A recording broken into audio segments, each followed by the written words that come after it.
Toda la opinión pública hoy sabe del video que se me grabó recibiendo un dinero en un apartamento en Bogotá con destino a una de mis campañas de manos de Juan Carlos Montes.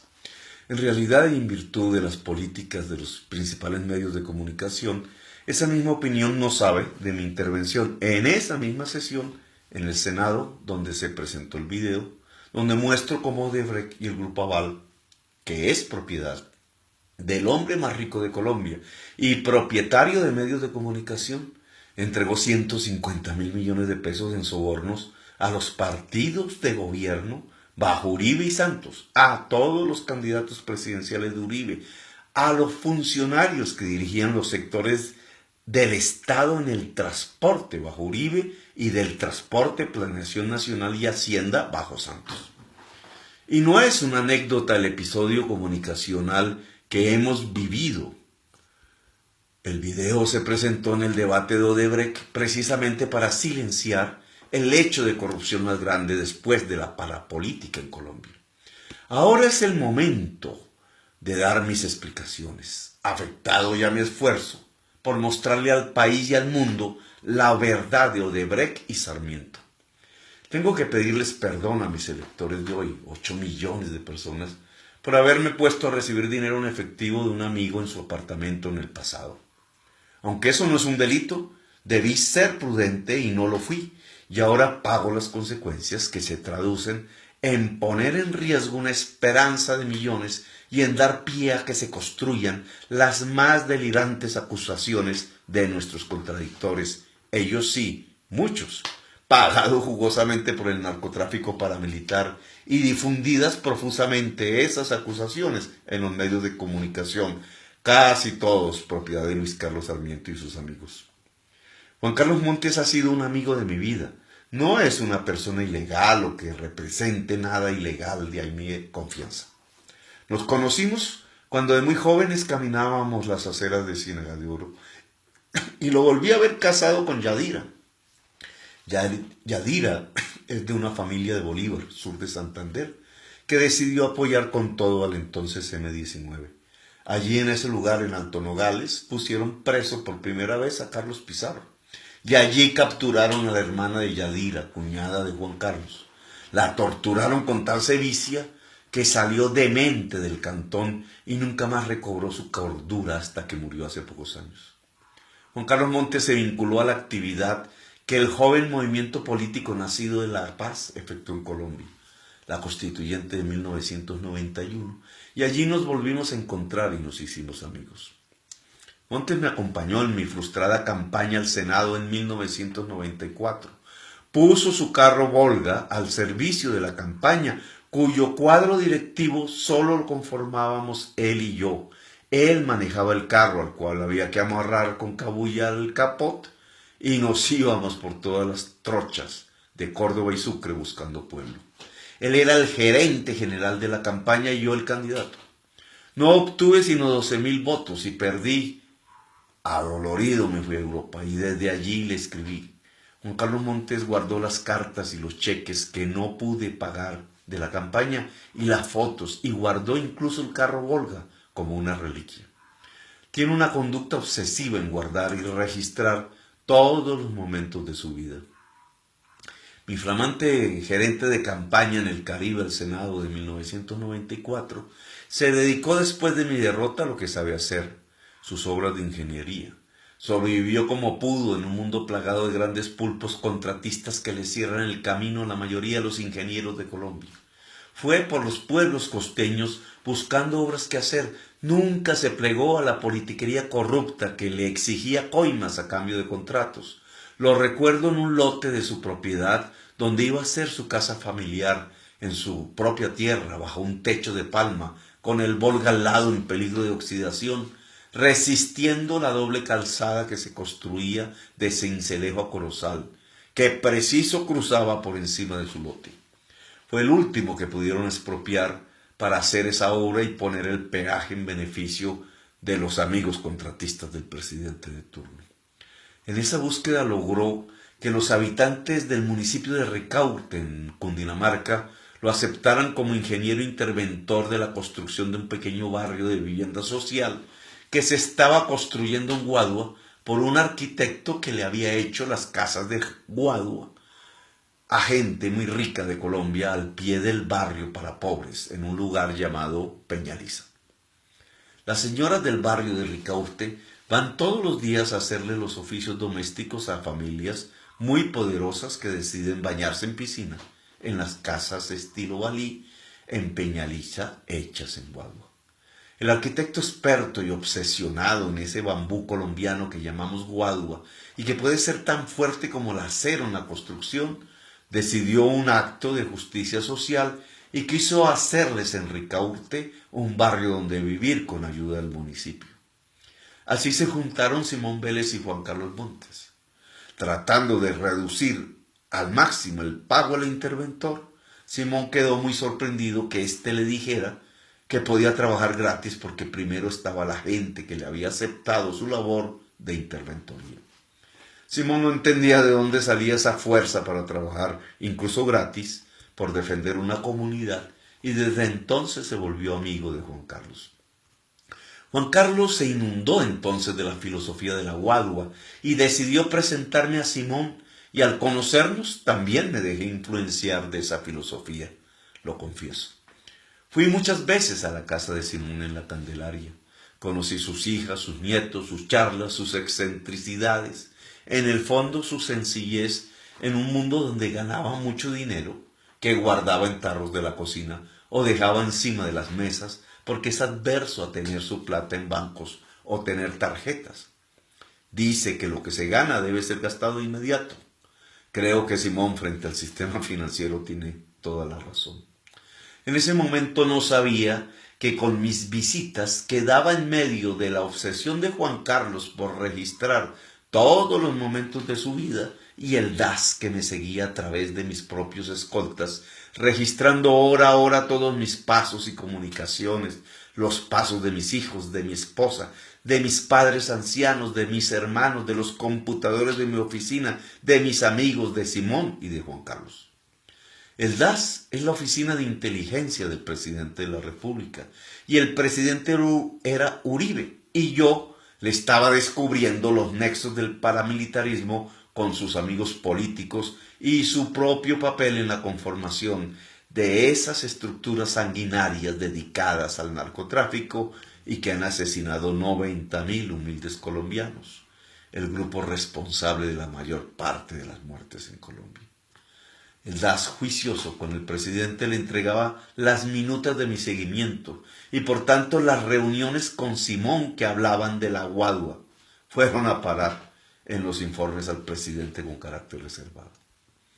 Juan Carlos me acompañó en todas mis aventuras políticas, me acompañó cuando decidí recuperar con Navarro un proyecto político que había sido destrozado electoralmente, el M-19, y fundamos Vía Alterna y volvimos al Congreso de la República con la mayor votación de Bogotá.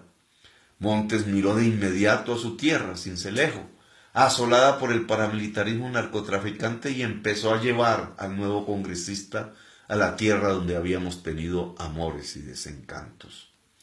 En una conferencia que di en la Universidad de Secar de noche, vi una estudiante de ojos azules que me llamó profundamente la atención. Después de la conferencia fui a dormir a casa de Juan Carlos y Yadira, que quedaba precisamente en diagonal al DAS en Sincelejo, y allí, como siempre, preparó una reunión política con jóvenes y personas interesadas en la Vía Alterna. En esa reunión un señor de cabello claro y gafas me abordó y me dijo algo que nunca se me olvidará. Quiero ser parte de su movimiento, doctor Petro, me dijo. Yo fundé un municipio en contra de la politiquería de Corozal, se llama El Roble. Quiero ser el primer alcalde de ese municipio y quiero serlo en el movimiento de Navarro y Petro, porque el nuevo municipio debe representar una nueva política para Sucre. Me encantó la idea de un nuevo municipio y una nueva política y decidí el apoyo a Udaldo Díaz, que así se llamaba, y ganamos las elecciones. El alcalde del Roble era el primer alcalde de la Vía Alterna y el único en su historia. Pero la politiquería de Sucre nunca se lo perdonó. La politiquería de Sucre estaba armada con el paramilitarismo que exportaba cocaína en el Golfo de Morrosquillo y se robaba las regalías petroleras que llegaban a Tolú y Coveñas por estar allí el puerto petrolero. El tubo del oleoducto atraviesa todo Sucre y es el eje del robo armado a su pueblo.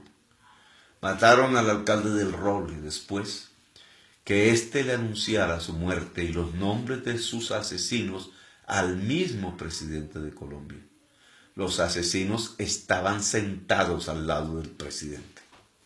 En la reunión en casa de Juan Carlos también estaba la estudiante de los ojos azules, Verónica Alcocer, que había traído una pata de cerdo, un paté de cerdo hecho por ella y por su padre, un conservador de sangre azul, amigo de Álvaro Gómez, columnista del Siglo y abogado.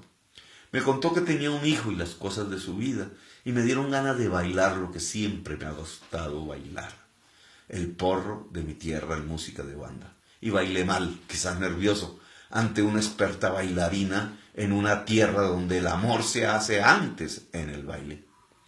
Tiempo después, Verónica fue invitada por Juan Carlos a Bogotá a conocer mi oficina y el Congreso, y la joven estudiante de Derecho aceptó mi invitación a un lugarcito de salsa y música de la trova cubana en Teusaquillo, y allí nació mi segundo matrimonio y la vida que me trajo a Sofía y Antonella, mis últimas hijas. El encuentro quedó debidamente registrado en los informes del DAS. En su mochismo, los agentes del DAS, mis escoltas, en vez de poner el nombre de Verónica, pusieron el nombre de "se reúne con una fémina". Así que en casa de Juan Carlos nació mi matrimonio y de nuevo mi vida política. De vía alterna pasamos al polo, del polo independiente, nombre que le puso Navarro, al alternativo, nombre que le puso Robledo, y que significaba la unidad de toda la izquierda existente en el momento. Había logrado que el Polo Democrático Independiente, PDI, por una diferencia de un voto en su dirección, aceptara fusionarse con Alternativa Democrática, en donde estaban Robledo, Avellaneda y Carlos Gaviria. No le gustó mucho la idea de Uzán y Samuel Moreno, que para contener la nueva correlación de fuerzas interna decidieron meter a Iván Moreno y a María Emma Mejía. Así surgió el Polo Democrático Alternativo, PDA, y luego se citaron elecciones para delegados al Congreso de la Unidad, que sería el Congreso Constitutivo del movimiento. Llamé a mi gerente del 94 a una nueva aventura: tener fuerza suficiente al interior del polo, eligiendo la mayor cantidad de delegados en las regiones y en la lista que encabezaría a escala nacional, para conformar la dirección nacional y el ejecutivo del polo, elegidas en el Congreso de la Unidad en junio del 2005. Mi propósito no pasaba por ser candidato presidencial. Mi sesgo mental, que me llevaba a aceptar las viejas jerarquías del M-19, me hacía apoyar la candidatura presidencial de Navarro, y mucho menos pensaba en que iba a ser alcalde de la ciudad de Bogotá. Me parecía mejor María Emma para la alcaldía en contra de Samuel Moreno, y desgraciadamente perdimos ese esfuerzo. Lo que me proponía en ese entonces era encabezar la lista al Senado del Polo Democrático y sacar la mayor votación del país, pensando que mis debates sobre la parapolítica podían derrotar el voto comprado de las maquinarias. A la postre me ganó Vargas Lleras y un López de Córdoba. El abogado del diablo dice que el video no puede ser del año 2005 porque no había elecciones ese año. Se equivoca de cola a rabo, o de rabo a cola. Tuvimos dos, la del Congreso de la Unidad y las que empezaban para el Senado y las cámaras, que fueron ni más ni menos mis últimas elecciones al Congreso de la República. Ya habían asesinado a Udaldo Díaz y su hijo había decidido ayudarme en una lista en Sucre. Juan Carlos se sentía excluido y decidió sacar otra lista y dar un apoyo a la lista LGBTI que nos apoyaban en Bogotá, en lucha con una fracción de LGBTI más radical. No salían del asombro en el polo al observar que la lista del LGBTI de Blanca Durán y Sebastián Romero había obtenido 200 votos en Morro Sucre. Y gracias a eso había ganado, y con ello me habían dado una mayoría relativa en la dirección del polo. Sebastián Romero años después moriría, acompañando mis esfuerzos políticos. De esas elecciones son las que hablamos en el video. Por eso mencionamos a Javier Cáceres, que encabezaba uno de los esfuerzos internos del polo en la costa diferente al nuestro. Las elecciones para el Congreso de la Unidad necesitaban recursos económicos y yo no los tenía, como me sucede casi siempre en mis actividades políticas. No tenía un peso para asumir una campaña nacional que, aunque interna para un partido, debía mover unos 100,000 votos entre todos a escala nacional.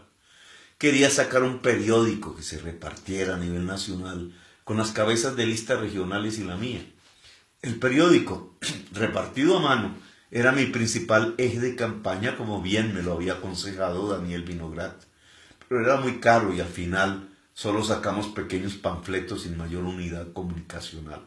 No existían entonces las redes sociales. El cometido de conseguir algunos recursos se lo di a mi antiguo y flamante gerente caribeño de mi campaña fracasada en 1994, Juan Carlos Montes. Y él buscó a sus amigos, ingenieros y arquitectos, y a nuestro amigo común, Simón Vélez. Y lo logró, 20 millones de pesos, que fue lo único que conseguí en billetes de 5,000 pesos, de los tarros de la cocina del arquitecto de la guagua Simón Vélez, que quiso ayudar el esfuerzo de Juan Carlos Montes como flamante cabeza de lista de Sucre y de Petro a nivel nacional para el Congreso de la Unidad del Polo. El acto quedó debidamente registrado en la grabación que el mismo ingeniero Montes realizó en su casa en el barrio Nueva Santa Fe del centro de Bogotá, en el mismo lugar donde en arriendo había vivido yo mismo por cerca de 2 años con mis hijos, Andrea y Andrés, que aún no lograban hablar español, dado que se habían criado en mi exilio dorado en Bruselas con mi primera esposa. Mis recibos de pago de arriendo quedaron meticulosamente guardados en los archivos de Juan Carlos y aún los conserva como reliquias de ese tiempo. Yo había observado la cámara de casete VH5 que apuntaba a la mesa. Con mis instintos de hombre que ha vivido la clandestinidad, me dieron ganas de apuntarla a otro lado, pero no tenía nada por qué desconfiar de Juan Carlos y no conocía su obsesión por registrar los momentos de su vida. No sabía que Juan Carlos guardaba cierta aprehensión sobre mí porque había observado mi actitud displicente hacia los viejos amigos cuando iniciaba caminos nuevos en la política. En alguna ocasión Cristina, una antigua militante del M-19 que tuvo que salir al exilio a Francia, me ofreció su casa para hospedarme en París y al regresar esporádicamente a Bogotá, quiso visitarme en mi oficina del Congreso y yo apenas la atendí, dado que estaba en medio de la tensión que me produjo un terrible debate que iba a ser. El ojo observador de Juan Carlos, quien era amigo de Cristina y había conseguido su ayuda en París y ahora la acompañaba en Bogotá, registró mi actitud y pensó que a él le sucedería lo mismo. Eso lo llevó a la desgraciada idea de grabar con la cámara de casete mi reunión con él, donde me daría el aporte del dinero recibido en fajos de 5,000 pesos de los tarros de cocina de Simón Vélez. En la conversación dice Juan Carlos que consiguió el dinero prestado del arquitecto. El casete lo guardó durante 14 años y al final de la alcaldía en Bogotá me lo dio a conocer. Juan Carlos estaba muy herido porque lo habían despedido de la unidad de mantenimiento, dado que su nuevo gerente, Juan Carlos Abreu, quería un equipo de su confianza y la antigua directora, María Gilma, había enfermado de cáncer y de su mente por la presión que la prensa ejerció para sabotear las labores de la máquina tapahuecos, que habíamos contratado de una empresa inglesa que la inventó y que había demostrado su eficiencia y su bajo costo, pero dañaba los jugosos contratos que se hacían para arreglar la malla vial de Bogotá con viejas tecnologías y con muchísima ineficiencia. Fue un momento para Juan Carlos y su familia difícil, y no comprendían cómo, después de tanto esfuerzo conjunto, recibían un despido como resultado. He separado hasta donde puedo la contratación pública de mis amistades. Me causa molestia extrema ayudar a familiares que llegan a pedirme empleo cuando estoy en esa capacidad. Y demando de mis amigos algo que hoy es anacrónico, pero que aprendí en el M19. Sacrificio. Quizás soy muy duro en eso. Por eso el diario El Tiempo, en su afán de defender el fiscal, empleado por su propietario del mismo tiempo, debió sorprenderse al no encontrar contratos de obra pública con Juan Carlos ni con Simón Vélez, y para tratar de hacer el artículo venenoso tuvo que transformar el empleo público de Juan Carlos en contrato de obra. Quizás en Juan Carlos y en Simón y en muchos de mis amigos, algunos los pierdo rápidamente, existe ese mismo sinsabor. Petro no tiene quien le hable al oído porque si se le habla toma la dirección contraria. Petro no ayuda a sus amigos, etc. Mi propósito no es hacer de la política un negocio, como es la mayor parte de la política en Colombia. Y por eso mi fama de soberbio para quienes quieran hacerla así, sino un instrumento para construir la justicia social en el país más desigual de la historia de la humanidad, puesto que comparte con el Sudáfrica del apartheid y con el Brasil feudal y la Guatemala de los genocidios. Con el alma herida, Juan Carlos transfiere con ayuda de sus hijas el casete, que es de tecnología analógica, a un archivo de computador, que es tecnología digital, para mostrarme el video. Esa transferencia es quizás el peor error de su vida. El archivo queda en un computador y algunas personas se enteran que existe, entre ellas los abogados del diablo. El rumor se esparce. El entonces representante a la Cámara, que iba en las trochas en un Volga soviético, ojo, senadora cabal, conducido por su gerente de campaña en el Caribe, Montes, o que baila un porro en su casa para conocer a su segunda esposa, o que le da la tarea de conseguir el único recurso para una campaña quijotesca y recibe el recurso en fajos de 5,000 pesos, ya ha dado los más grandes debates sobre el paramilitarismo narcotraficante y su relación con el poder en Colombia, con lo cual el 35% del Senado de la República fue a parar a la cárcel. Ya ha puesto en evidencia la verdadera raíz y filosofía del uribismo, el movimiento que ha controlado Colombia y a la mente de los colombianos en todo lo que va del siglo.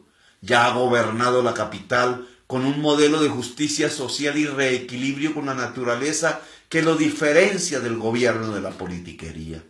Ya ha manejado billones de pesos de la gente sin robarse un peso. Ya se ha vuelto candidato presidencial y ha retado al poder tradicional y ya le ganó a ese poder, para lo cual tuvieron que acudir al fraude para subir a Duque al sillón presidencial. El pasajero del Volga se ha convertido en la esperanza de millones y reta el poder corrupto de Colombia. El archivo guardado en el computador es codiciado. Se ve como la última tabla de salvación. Lo extraen del computador de Juan Carlos, que de tecnología sabe muy poco, pagando hackers poderosos. Pudieron ofrecerle a Juan Carlos grandes recursos económicos, pero sabían que el viejo conductor del Volga soviético no se dejaba comprar. Y como estas cosas quedarán en la historia, es importante que se sepa que detrás de la grabación del video no hubo un ánimo extorsivo. Por eso quedó 14 años guardado en los archivos de Juan Carlos. Ni tampoco su publicación obedece a una traición de mi viejo amigo. El video fue extraído criminalmente por criminales que tienen puesto en el Estado, la política y el ejercicio del derecho. La fiscalía y el ritual de los abogados del narcotráfico, los abogados del diablo, logran obtener el video y esperan el momento propicio, el momento donde se puedan salvar de la acusación por el hecho de corrupción más grande de la política en la historia de Colombia después del paramilitarismo. Confían los abogados del diablo que la prensa les va a ayudar. saben, y así lo calculan, que la prensa, en lugar de abundar en lo que yo diga sobre Odebrecht y el hombre más rico de Colombia y su fiscal pago y los sobornos de millones de decenas de dólares, se dedicarán, en cambio, con alma, vida y sombrero, a elucubrar sobre mi error personal, recibir dinero en efectivo, 20 millones de pesos, de fuente legal y para objetivos legales. Saben que la prensa le importará más 20 millones de pesos que 50 millones de dólares, porque es Petro el que los recibe, y en cambio el que otorga los sobornos de millones de dólares es Sarmiento y Odebrecht, y sus beneficiarios son el poder político tradicional, y el encubridor es el fiscal al que Sarmiento hizo poner después de tenerlo en su nómina. Saben que esa prensa verá la posibilidad de destruir a Petro y la priorizará sobre la posibilidad que la clase política tradicional se destruya o el mismo grupo aval. El audio del video lo dice todo, pero la prensa no publica el audio completo, sino solo partes de donde él lucubra tratando de mostrar razones oscuras para la entrega del dinero. Ahí no se encuentra nada digno de sospecha en la conversación, pero prefieren no decirlo y no publicar el audio de la conversación, pero sí las imágenes. Han dicho que el Simón que aparece en el audio no es Simón Vélez, sino un Simón de la máquina tapahuecos que en realidad no existe, para tratar de aparentar un soborno por la contratación de la máquina. O dice que el Simón del audio es Simón Trinidad, al cual nunca conocí. La obsesión de Juan Carlos ha registrado los momentos de su amistad con Simón Vélez y los míos por montones. Han dicho dentro de la estrategia oscura que el video es del año 2009 y que tiene que ver con dinero de la mafia en la consulta del Polo con Carlos Gaviria y la presidencial del 2010. Tenemos el original del video en su vieja tecnología, en donde técnicamente se puede establecer con claridad la fecha. Y las frases que digo en ese mismo video, respondiendo a una llamada de Abraham Rubio, de cara a las elecciones, en donde le pongo una cita en mi casa con dirección exacta, un apartamento que vendí en el año 2007 en la Carolina, porque me quedaba estrecho ante el crecimiento de mi hija Sofía. A la justicia no le quedará difícil encontrar el registro de propiedad del inmueble en donde se establece la fecha de su venta. Han dicho que los billetes son de 50,000 y que no hay ahí 20 sino 200 millones. En el video, cuyo audio no publicaron en la plenaria del Senado y la prensa se cuida en publicar, se muestra mi disgusto por recibir esa cantidad de billetes por su baja denominación. Pregunto por qué se me entrega eso así. Claro que si los billetes fuesen de 50,000, el volumen hubiera sido 10 veces inferior. Quizás los guardaría en el bolsillo y no existiría una imagen tan escandalosa que me costará mucho al guardar fajos en una bolsa de plástico. Pero en el mismo video sale mi preocupación y disgusto, porque los billetes que ojeo y que salieron de los tarros de la cocina del arquitecto Simón Vélez son de baja denominación. Han dicho que por qué dije que era un préstamo y el arquitecto y su hija han salido a desmentirlo. Lo he dicho porque eso dice Juan Carlos en el video y está allí registrado en el audio. Han dicho que el lugar es clandestino. Se trata del apartamento donde viví en arriendo con mis hijos de propiedad de Juan Carlos, quien es el que aparece en el video en su comedor, que era el lugar de mi comedor antes.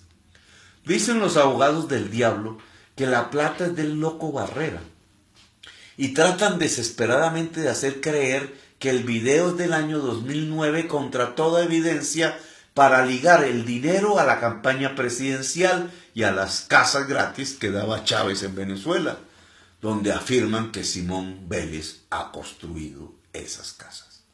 Nunca he tenido ninguna relación ni directa ni indirecta con ese señor Barrera. Todos los gerentes de mis campañas, desde el primero que lo fue Juan Carlos Montes y Casanova, hasta la última que fue Blanca Durán, han recibido una perentoria indicación mía.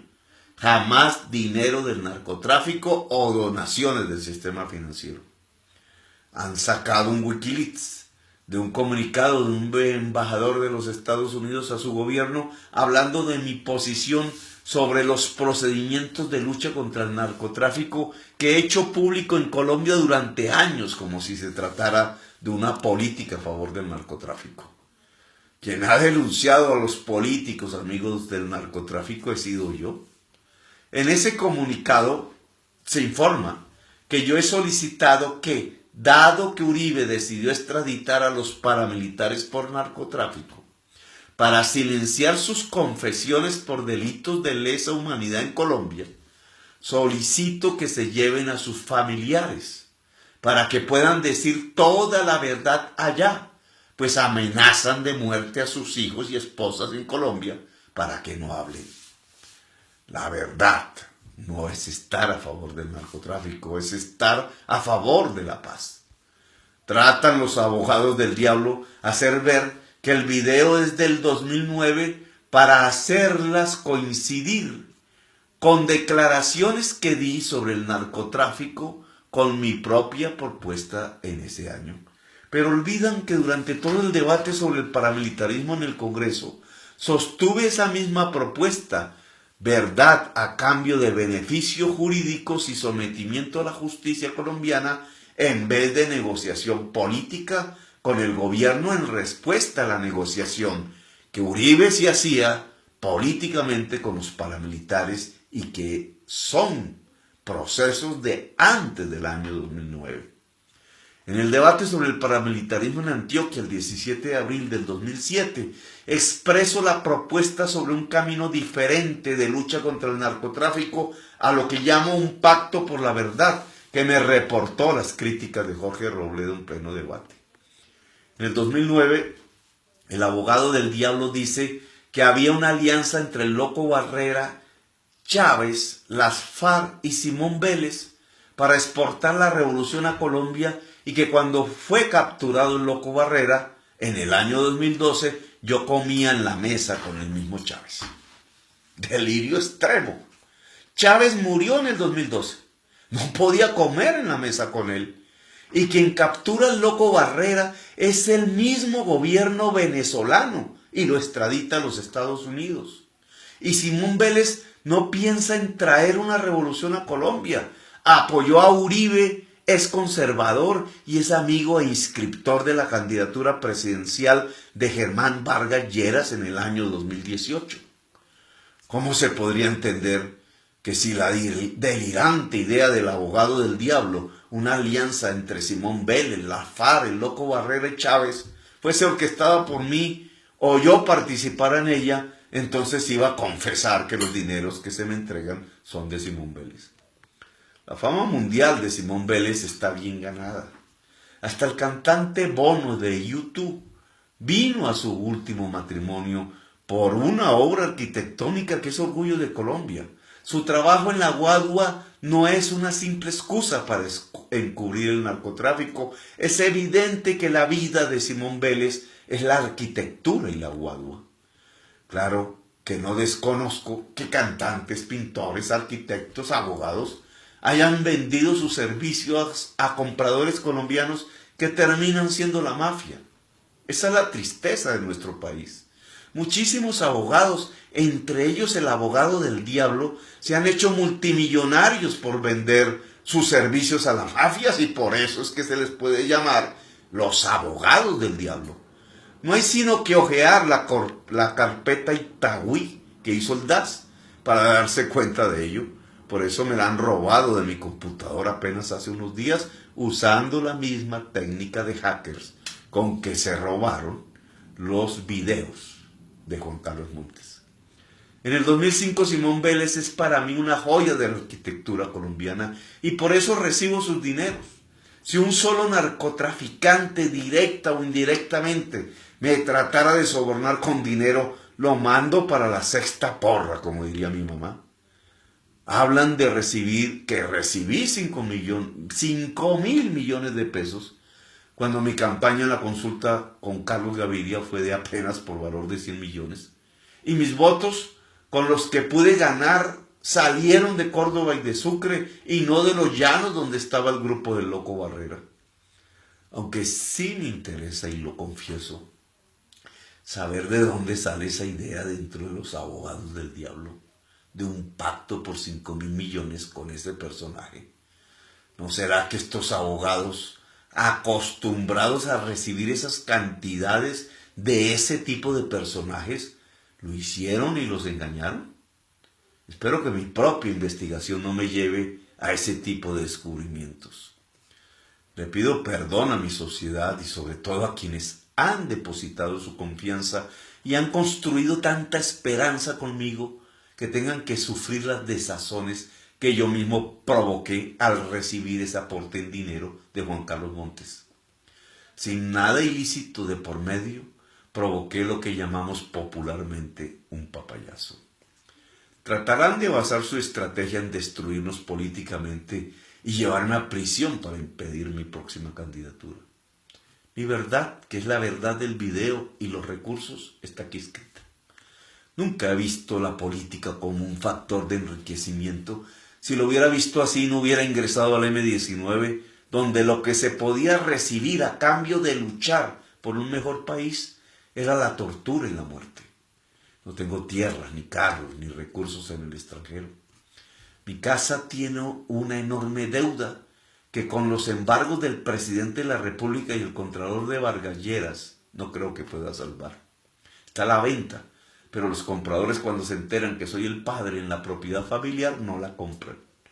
Mi sueldo actual de congresista se reduce por orden presidencial a través de la multa de la superintendencia, dado que la superintendencia es una oficina del mismo presidente, a menos que lo que ganaba como alcalde. No obtuve sino mínimos ingresos el año pasado, porque las universidades se negaban a dejarme dar clases y tuve que pedir préstamos y en efectivo porque no tenía cuentas bancarias para poder comer. Un amigo me ayudó a pagar el colegio de mis hijas.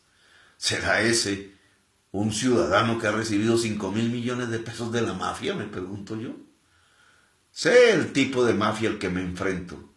Lo confieso, es peor que la del paramilitarismo. Al final, los hombres y mujeres que se meten en la violencia para sacar dineros fáciles del narcotráfico y se degradan en esa guerra, saben de qué se trata y reconocen su degradación y como todo ser humano tratan de superarla. Es la condición humana que permite las máximas obras del arte y que provoca las revoluciones. La condición humana es la base de la esperanza. Pero esta mafia a la que nos enfrentamos hoy no tiene ni idea de su propia degradación. Cree que es normal y que es el designio divino el que el Estado les pertenezca. Creen que todo político les debe rendir pleitesía si reciben el privilegio real de asistir a sus cócteles. Creen que el territorio de Colombia es para sacarle todo el jugo posible en miles de millones de dólares en contratos siempre mal habidos. No pueden creer que no pueden sobornar para ganar porque lo consideran normal. Así se hacen los negocios, dicen. Han llevado a Colombia a la ignorancia al quitar el espacio financiero a la educación, porque se llevan esos dineros a la contratación de grandes obras públicas en cemento y asfalto, que es de donde pueden llevarse todos los dineros de las regalías del boom petrolero y carbonero, que codician. A los políticos les dejan las migajas. Se llevan los recursos de los trabajadores esperanzados en pensión para financiar sus propias estrategias de inversión. El Estado queda quebrado y los trabajadores se quedan sin pensión. De un solo plumazo se quedan con decenas de miles de hectáreas de la nación y se compran los medios de comunicación para poner los periodistas a su servicio. Esa mafia quedó al descubierto en el caso de Brecht. Creyeron que con poner un fiscal de su nómina se iban a salvar. Con mentalidad criminal planificaron el hecho y se lo impusieron a Santos y fracasaron. Parte de la verdad se reveló y el peligro Petro apareció cuando anunció un debate al respecto. Se desataron todos los demonios. Tanto fue el susto que la llamada de llanjuria al fiscal transmitida por televisión en directo, mostró la estrategia. El fiscal ligado a Odebrecht y Sarmiento había recurrido a los abogados del diablo y al mismo diablo para salvarse. Se preparaba al entierro de Petro. Por eso amenazaron a la hija de Juan Carlos Montes y la obligaron al exilio. Por eso amenazan a mi hermano y a mi madre. Por eso me amenazan. Pero mientras esté vivo, mi vieja idea de hace 40 años que me llevó al M-19 sigue en pie y actuante. Construir un país justo y transparente. Si en este empeño llego a desaparecer moralmente, o políticamente, o físicamente, sigan con el empeño porque Colombia se lo merece. Gracias por haberme escuchado.